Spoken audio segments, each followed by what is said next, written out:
Bismillahirrahmanirrahim. Assalamualaikum warahmatullahi wabarakatuh. Perkenalkan, saya Nurnaningsih, asal instansi dari SMA Negeri 1 Bojong Soang. Izinkan saya melaporkan IKI bulan Juni.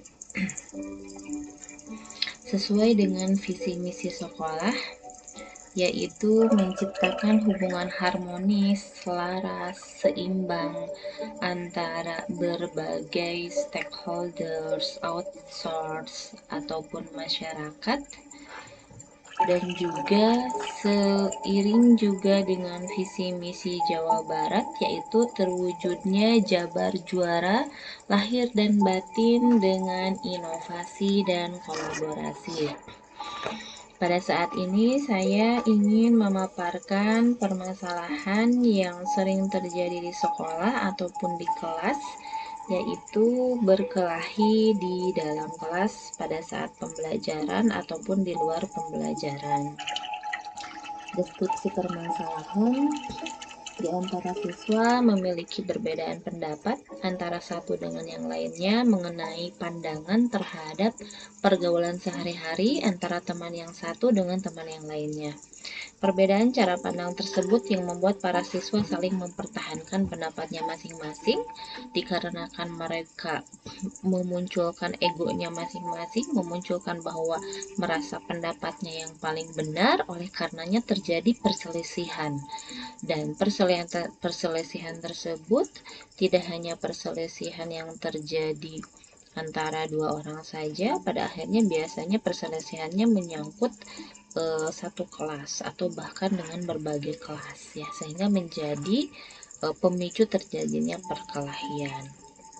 Akar permasalahannya diantaranya perbedaan pendapat tentu saja, lalu perbedaan sudut pandang di antara mereka dalam melihat sebuah permasalahan, lalu perbedaan cara berpikir antara satu dengan yang lainnya. Lalu akar permasalahan selanjutnya tentu saja ada perasaan egois dalam mempertahankan pendapatnya masing-masing, merasa pendapatnya yang paling benar dan merasa pendapat orang lain itu kurang benar atau kurang tepat menurutnya. Lalu akar permasalahan selanjutnya kurang adanya toleransi dan sikap mengalah antara satu teman dengan teman yang lainnya, dan di antara mereka tidak mampu bersikap asertif. Bersikap asertif di sini adalah kemampuan untuk menolak apabila tidak bisa atau tidak mau melakukan, dia tidak bisa melakukan perbuatan menolak tersebut, baik dengan cara halus ataupun dengan cara yang tidak dibenarkan.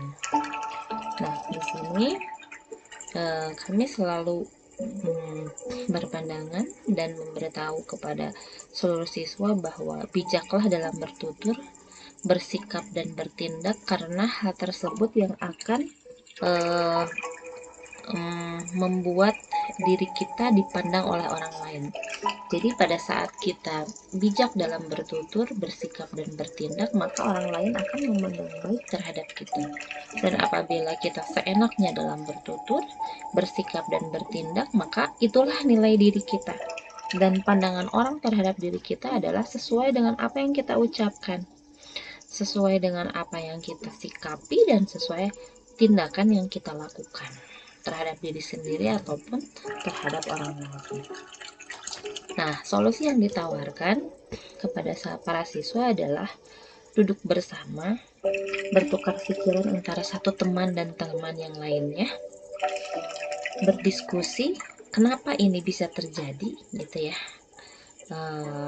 Alasan awalnya kenapa hal ini bisa terjadi, sejak kapan, sejak siapa yang berbicara, barangkali seperti itu, peristiwa tepatnya pada saat kapan, lalu berusaha mengorek pembicaraan yang sebenarnya itu seperti apa, lalu pembicaraan yang kurang tepat itu yang seperti apa. Nah, lalu apabila kedua hal ini sudah dilakukan, maka diperlukan bantuan orang yang terpercaya.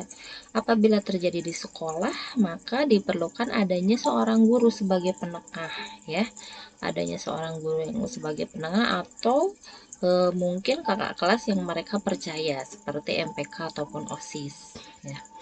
Lalu solusi yang ditawarkan selanjutnya adalah dilakukan konseling terhadap pribadi-pribadi siswa tersebut, digali penyebab dan mengapa terjadi pada diri mereka.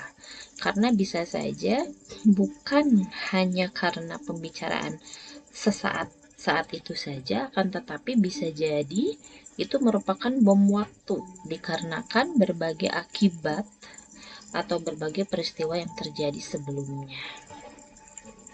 Nah, hasil yang diharapkan di sini seluruh siswa dapat bersikap logis ya. Berarti apabila mereka akan menyampaikan pendapat mereka, mereka akan berpikir tentunya sebelum berbicara dan bertindak. Yang pada akhirnya hasil yang diharapkan mereka bisa bijak, toleran dan mampu mengendalikan diri. Karena seseorang dikatakan memiliki kecerdasan emosional yang tinggi apabila dia mampu mengendalikan dirinya sendiri. Dan setelah dia mampu mengendalikan dirinya sendiri, maka dia akan mampu juga mengenali dan bahkan bisa mengendalikan orang lain. Atau yang kita sebut bersikap empati terhadap orang lain. Sekian yang bisa saya sampaikan, semoga bermanfaat. Mohon maaf apabila ada kekurangan. Assalamualaikum warahmatullahi wabarakatuh.